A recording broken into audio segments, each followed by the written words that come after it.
Indian airlines की flight IC 814 में खुशी का माहौल था। क्रिसमस की शाम थी। 24 दिसंबर 1999। परिवार वाले छुट्टियां मनाने जा रहे थे। हवा में हंसी खुशी की बातें गूंज रही थीं। काठमांडू, नेपाल से नई दिल्ली, इंडिया की यह फ्लाइट बस थोड़ी देर की यात्रा लग रही थी। सब अपनी सीट पर बैठ गए, त्योहार का इंतजार करते हुए। किसी को अंदाजा नहीं था कि उनकी ये खुशियों भरी यात्रा एक डरावने मोड़ पर आने वाली है। उनकी खामोशी पर एक काला साया मंडरा रहा था, अनजाने खतरे का संकेत। अनजाने खतरे ने अचानक केबिन में एक खौफनाक सन्नाटा छा गया। 5 नकाबपोश आदमी हथियार लहराते हुए कॉकपिट में घुस आए। यात्रियों में भगदड़ मच गई, चीखें हवा में गूंजने लगी। त्योहार का माहौल पल भर में दहशत में बदल गया। पिस्तौल और ग्रेनेड से लैस अपहरणकर्ताओं ने फौरन विमान पर कब्जा कर लिया। हरकत उल मुजाहिदीन, जो एक पाकिस्तान स्थित आतंकवादी संगठन है, के सदस्यों ने अपनी मांगे रखी। यह संगठन पहले भी कई आतंकी गतिविधियों में शामिल रहा है और इस बार उनकी मांगे और भी खतरनाक थीं। वे कई कैद आतंकवादियों की रिहाई चाहते थे। इन आतंकवादियों में कुछ ऐसे भी थे जो पहले से ही गंभीर अपराधों के लिए जेल में बंद थे। उनका पहला निशाना अमृतसर, भारत था। अमृतसर एक महत्वपूर्ण शहर है और वहां के हवाई अड्डे पर विमान को उतारने की योजना बनाई गई थी। लेकिन भारतीय अधिकारियों ने विमान को उतरने की इजाजत नहीं दी।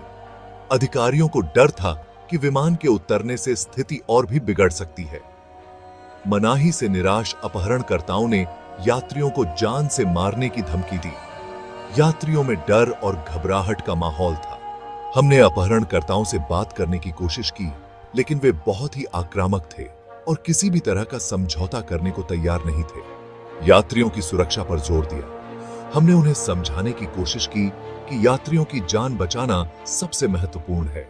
हमने इंडियन एयर ट्रैफिक कंट्रोल से संपर्क करने की भी कोशिश की ताकि स्थिति को संभाला जा सके और विमान को सुरक्षित उतारा जा सके। लेकिन हमारी बातचीत सीमित थी।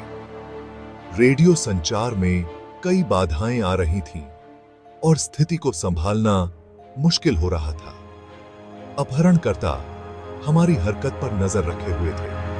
वे किसी भी संदिग्ध गतिविधि को तुरंत पहचान लेते थे और यात्रियों को धमकाते थे।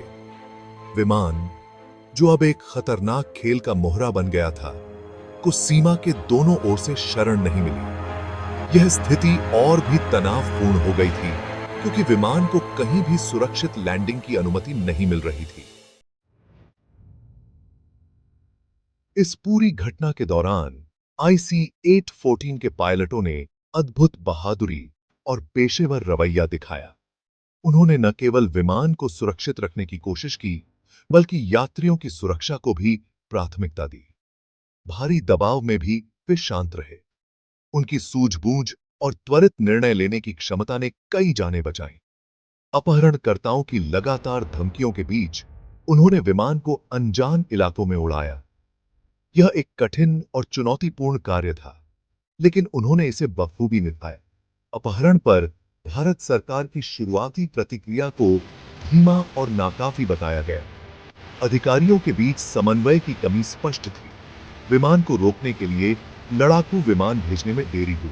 यह देरी अपहरणकर्ताओं को और अधिक समय और नियंत्रण प्रदान कर गई। अपहरणकर्ताओं ऐसी स्थितियों से निपटने के लिए एक स्पष्ट प्रोटोकॉल का अभाव साफ दिखाई दिया। अधिकारियों के बीच संवाद की कमी ने स्थिति को और जटिल बना दिया। सरकार की झिझक ने अपहरणकर्ताओं को नियंत्रण हासिल करने और अपनी शर्तें मनवाने का मौका दे दिया।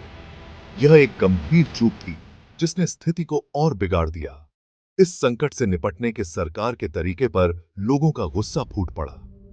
जनता ने सरकार की निष्क्रियता और धीमी प्रतिक्रिया पर सवाल उठाए। बंधकों के परिवारों ने अनिश्चितता के दर्दनाक दिन बिताए। हर गुजरते पल के साथ उनकी चिंता और बढ़ती गई और वे अपने प्रियजनों की सुरक्षित वापसी की प्रार्थना करते रहे। जैसे ही अपहृत IC 814 अमृतसर के ऊपर चक्कर लगा रहा था, यात्रियों की चिंता चरम पर पहुंच गई। नीचे दिखाई दे रहा शहर आशा और निराशा दोनों का प्रतीक था। अपहरणकर्ताओं ने अमृतसर में उतरने से इनकार कर दिया, जिससे निराशा और बढ़ गई। कम होते ईंधन के साथ हमने बार बार अमृतसर में उतरने की विनती की और कम ईंधन के साथ उड़ान जारी रखने के खतरे पर जोर दिया। हालांकि अपहरणकर्ता अड़े रहे। उन्होंने अपनी मांगे पूरी न होने पर विमान को उड़ा देने की धमकी दी। विमान में सवार सभी लोगों की जान खतरे में थी। कंधार में लैंडिंग ने बंधक संकट में एक नए दौर की शुरुआत की। थके हुए और सदमे में आए यात्री अब तालिबान के कब्जे में थे। तालिबान के समर्थन से हम अपने सख्त रुख पर कायम रहे। तालिबान ने अपना अधिकार जमाने के लिए स्थिति पर नियंत्रण कर लिया। कंधार में बंधकों को कठिन परिस्थितियों का सामना करना पड़ा। हमें विमान में ही रखा गया था। खाने पीने की चीजें बहुत कम थीं। कैद में रहने का मनोवैज्ञानिक असर बहुत गहरा था। हम लगातार डर में जी रहे थे, भविष्य का कुछ पता नहीं था। कई दिनों की गहन बातचीत के बाद भारत सरकार अपहरणकर्ताओं की मांगों पर मान गई। यह निर्णय आसान नहीं था, क्योंकि इसमें कई जटिलताएं और जोखिम शामिल थे। सरकार ने हर पहलू पर विचार किया, जिसमें बंधकों की सुरक्षा और देश की प्रतिष्ठा दोनों शामिल थे। बंधकों की सुरक्षित वापसी के बदले में उन्होंने 3 कैद आतंकवादियों को रिहा कर दिया। यह एक कठिन निर्णय था, लेकिन अंततः मानव जीवन की सुरक्षा को प्राथमिकता दी गई। इस फैसले पर मिली-जुली प्रतिक्रिया आई। कुछ लोग इसे सरकार की कमजोरी मानते थे, जबकि अन्य इसे एक आवश्यक कदम के रूप में देखते थे। कुछ लोगों ने आतंकवादियों की मांगें मानने के लिए सरकार की आलोचना की, यह तर्क देते हुए कि इससे भविष्य में और अपहरण की घटनाओं को प्रोत्साहन मिलेगा, जबकि अन्य का तर्क था कि यात्रियों की जान बचाने का यही एकमात्र तरीका था। उनके अनुसार मानव जीवन की कीमत पर कोई भी समझौता नहीं किया जा सकता।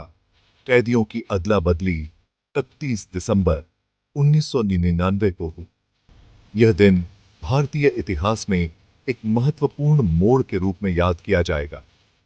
थके हुए और राहत महसूस कर रहे बंधक आखिरकार विमान से उतर गए। उनके चेहरों पर राहत और खुशी के भाव स्पष्ट, लेकिन उनके दिलों में उस भयावह अनुभव की छाप हमेशा के लिए रह गई। हमारी कैद के शारीरिक और भावनात्मक घाव सालों तक रहे। यह अनुभव हमारे जीवन का एक काला अध्याय बन गया, जिसे भुलाना मुश्किल था। इस घटना ने आतंकवाद विरोधी रणनीतियों की प्रभावशीलता पर गंभीर सवाल खड़े किए। सरकार और सुरक्षा एजेंसियों को अपनी नीतियों पर पुनर्विचार करने के लिए मजबूर होना पड़ा, ताकि भविष्य में ऐसी घटनाओं को रोका जा सके।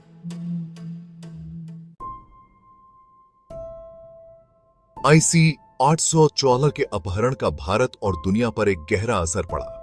इसने नागरिक उड्डयन की आतंकवादी खतरों के प्रति संवेदनशीलता को उजागर किया।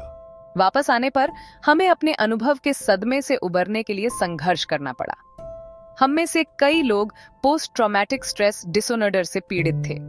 हम बुरे सपने, फ्लैशबैक और चिंता से जूझ रहे थे।